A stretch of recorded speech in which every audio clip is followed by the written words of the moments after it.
to us? All right, you guys, welcome to tonight's team call. Jackie was amazing and offered to lead tonight's call because I said I need to tap out since I've been gone for 4 days, and then we got home at 11 o'clock last night. My brain is like not functioning properly. But before she starts, I do want to remind you all that the 4-week gut protocol does launch tomorrow, which is super exciting. A friendly reminder that the Revitalize and Optimize that come with the kit, if you do the whole package, those 2 products are not available to Canadian customers. Okay, they are going to have options if you have Canadian customers or somebody who's in Canada that is interested, that they can kind of supplement with. But unfortunately, at this time, because of all of the hoops they have to go through, those particular supplements are not going to be included in the Canadian packages. So I just want to point that out. I did share in the team thread what I'm kind of sending out to my girls who all said that they were interested in doing the program with us on 4/4. What I said to kind of remind them, hey, it launches tomorrow. We can enroll you as soon as tomorrow morning, all the way up until Friday. That way we ensure that you have the packages. So it's kind of giving them a deadline to like really follow through and commit, right? So that you're not feeling like you're constantly chasing after them and they don't feel like you're being a bother because you're just trying to make a sale. Not that that's what you're doing your job and following up, but it just gives a good deadline so that way there's clarity and they know exactly what to expect. Okay, so just wanted to remind you all of that. We have our Push to Emerald team call will be next Monday, and then we will do a What is Coaching event. I haven't ironed out those details. Now that hockey is done, I can focus on what those details will look like. But either Thursday or Friday, I think this time, instead of doing a call, we may do like a 1-day event in that Facebook group that we've been using for the 4-week gut protocol. It just changes it up a little bit. People can kind of see who we are, what we're doing, if a couple of us pop in there and talk and share our stories. So just kind of stay tuned for those details. I think that that's all I have for right now. So I will mute myself. I'm going to make you the host, Jackie, so you can share your slides and we'll go from there.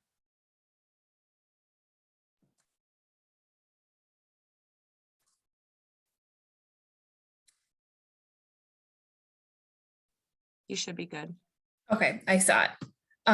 Okay, so I am going to share with you all a takeaway that I had from one of the PD books I have been reading lately.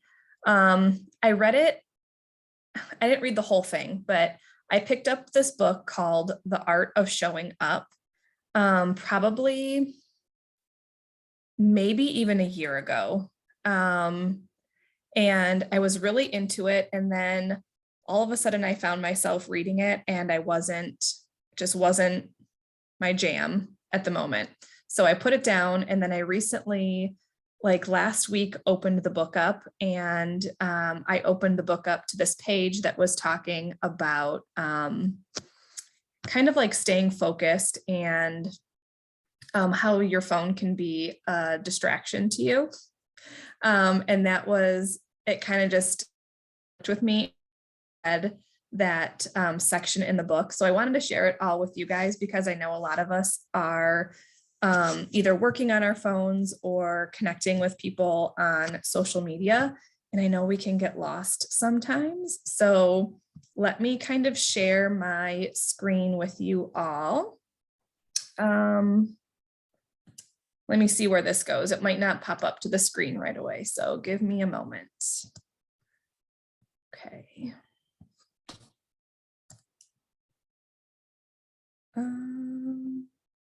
Okay, there it is. Okay, so hopefully you can see that. So my topic was, is your phone usage healthy?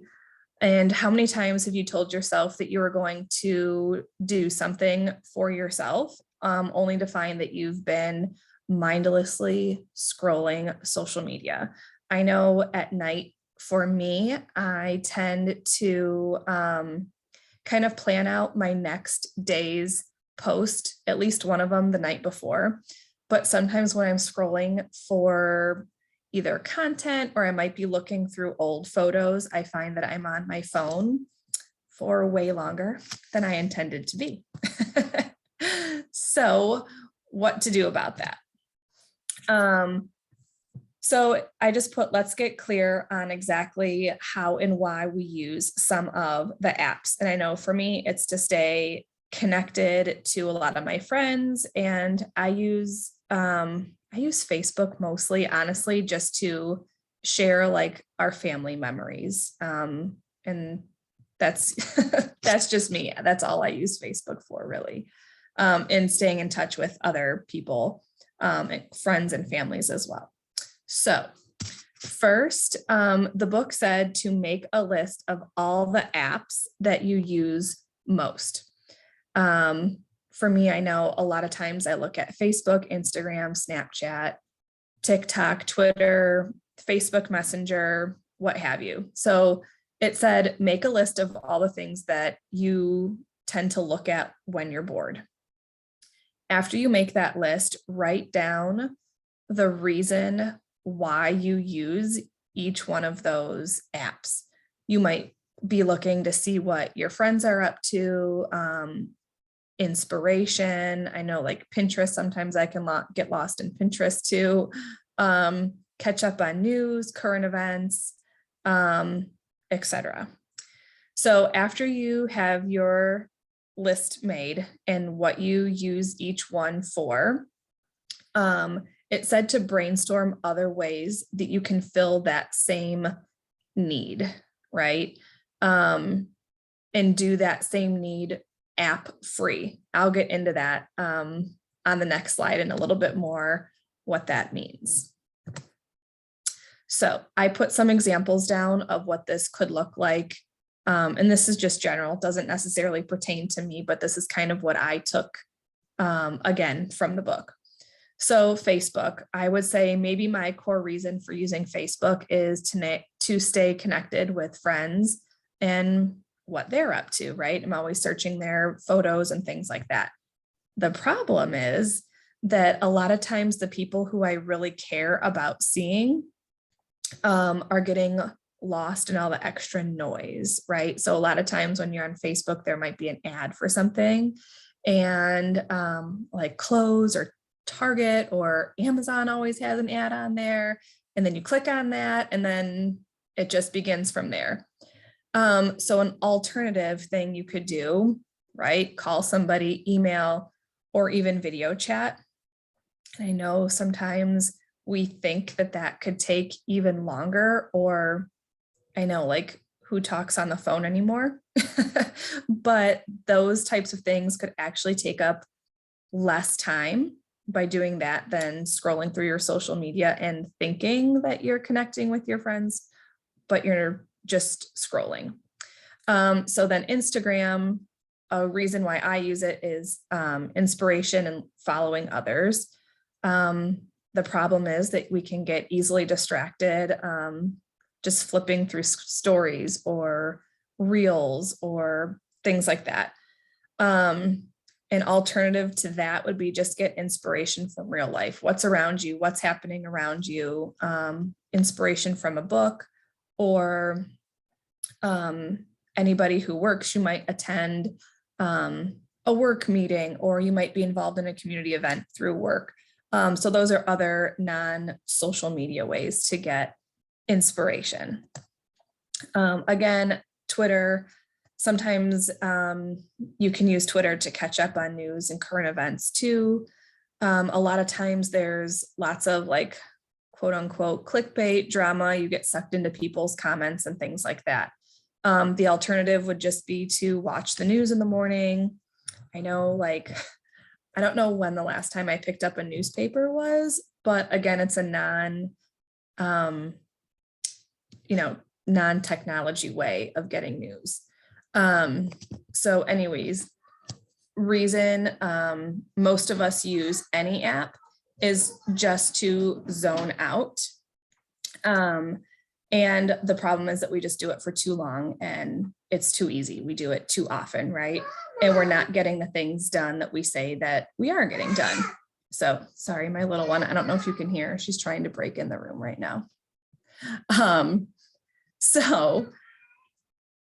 Sometimes we might think that that is impossible. So how can you set up some healthy boundaries for yourself so you're not constantly on your devices and getting lost in these apps, right? So some things that I took away were don't check your phone in bed, and keep your phone on do not disturb overnight. I know that helps me a lot, when you're not constantly seeing that little red number in the corner of the app and you're like, oh, what is that? What notification is that? The second one that I have done was hide your favorite apps from your home screen, and even put them on the second or third screen when you have to flip through them. Because sometimes there are sometimes like when I sit down and I just open up Facebook for no reason other than it's right in front of me. And then the third one was kind of going off. The second one was turn off the notification sounds. I do this in the morning a lot. That way my phone doesn't ring until a certain time in the morning. Then what did I put at the bottom? Oh, the last part says, make your text tone like silent and maybe make your VIP people, your significant other, your mom or somebody that you talk to all the time, have them have like a special notification sound so you know who that is, and you can respond to them quickly if needed. So another thing that I have learned too was just set boundaries for where, when, and when I won't check my apps. A lot of times I'm super tempted to, there might be a couple of down minutes while I'm teaching or if my students are taking a test and I'm just kind of sitting there for a few minutes. I'm so tempted to check my phone, but I know that I need to be giving them my attention and I won't be giving any attention to what I'm about to do on my phone. So just set some boundaries for yourself. Another way, I was talking about Twitter before and where we get news. I've found some podcasts and things like that where that's another way to get news and stay current in events, but you don't get lost in all the comments. You're not tempted to click on anything and kind of get lost scrolling that way. And then lastly, just don't feel that you have to respond immediately. And I think that's one of my biggest things too, is feeling that I have a notification there or something is in my inbox and feeling the need to respond to something that doesn't need my attention right away. And just kind of save that for a time later when I do have a bit more time. So the last slide is just take action, try it, maybe write a list of apps that you use that you find yourself mindlessly scrolling in, and maybe come up with some alternatives of what you can do instead, or find the same information in a different way. And sometimes this actually worked for me for TikTok. I don't know, I would just get lost in TikTok and just find videos and just scroll and scroll and scroll. I finally just deleted it from my phone. I thought I was going to do it for like 2 weeks and I haven't put it back on my phone since. So whatever, I'm out of the loop with all the latest TikTok things, but whatever. It was wasting too much of my time. And then give yourself grace and time. Just know that if you are stuck in that scrolling, it's not easy to take it away. So give yourself some time to get used to new things or new ways of getting information. So that was just a chapter that kind of, like I said, hit home for me. So I thought I could share it with you all because I know that sometimes we are on our phones a lot and it feels like we're being productive and we're constantly busy. But when we really take a look at it, a lot of that time, at least I found, was wasted time of just me mindlessly going into comments and things like that. So hopefully maybe that would help somebody else too.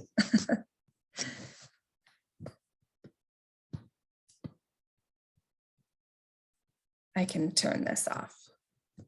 Yeah, no, that's super helpful because it's so true. Like, because we do work on our phones and we are in social media all the time, we almost can tell ourselves, oh, we're working, I'm working. But like when we talk about time management and being so intentional with our time, it just sucks everything you have when you're constantly just scrolling and watching all the different reels and different things. And from a different perspective is, it can really bring some negativity, right? It can bring that negative perspective that you can get sucked into or get defensive, or maybe it's really not things that you want to read and see. So all of that too. Sorry, they're just coming in from going potty and now they're going up to bed. She just ran into the wall. And I know sometimes too, like I would find myself on social, like especially Facebook. I mean, it knows who you're looking at, or when people are looking at you, you see them more too. And that's not always somebody that you want to be seeing, or a page that you want to be seeing. So I know, like, instead of unfriending somebody that seems so harsh, I hide them for 15 days, or I silence their notifications or something like that. And I know that helps too, going back with those like negative vibes, or like there's, somebody might be going through a rough something and feels like they're complaining, or that's all that you feel that they're talking about. And that kind of brings your vibe down a bit too. So don't be afraid to just hide somebody for a short period of time. And you can actually still be friends, like if you're afraid that you'll hurt their feelings, and unfollow them, because I've done that too.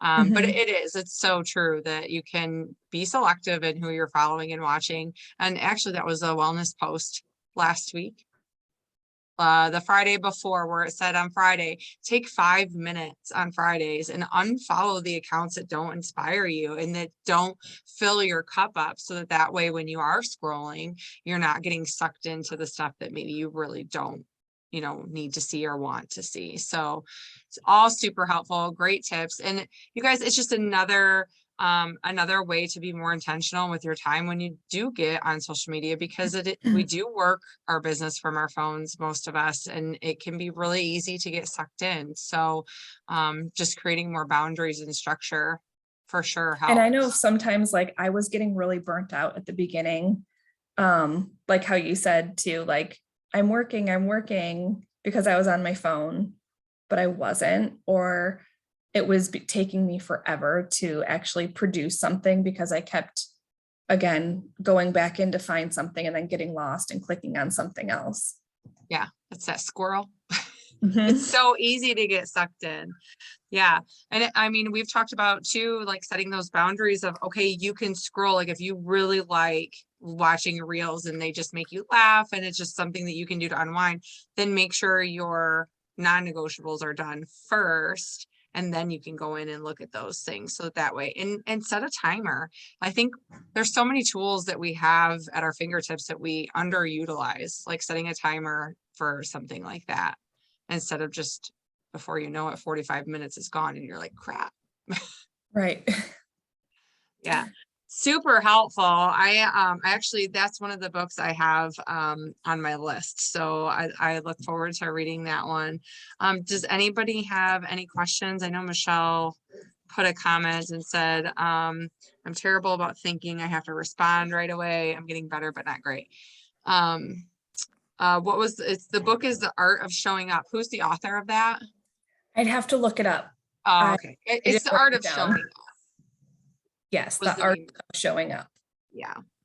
But like too, Michelle, just to touch on the fact that, you want to get better about not feeling like you have to respond right away. Look at it from this perspective. And I've shared this before.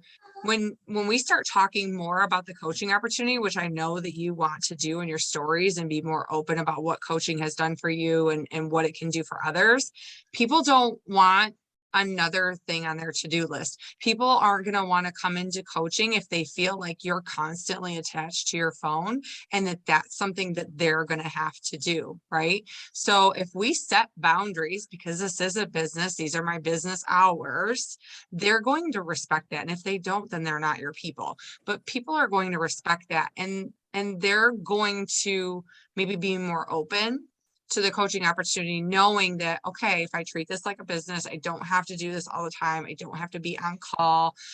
It's just another way to look at it. Because I know some people respond to work emails really whenever, but I don't even have my work email, like my barn email, on my computer or my phone. Because if I'm not sitting at my desk in the office, I am not responding. So we almost have to create that mindset too, to just create those boundaries for ourselves. And it's going to allow you to be more present, right? And not feel like, oh my God, my watch went off, I got to grab my phone, or I'm in the middle of cooking dinner and somebody responded.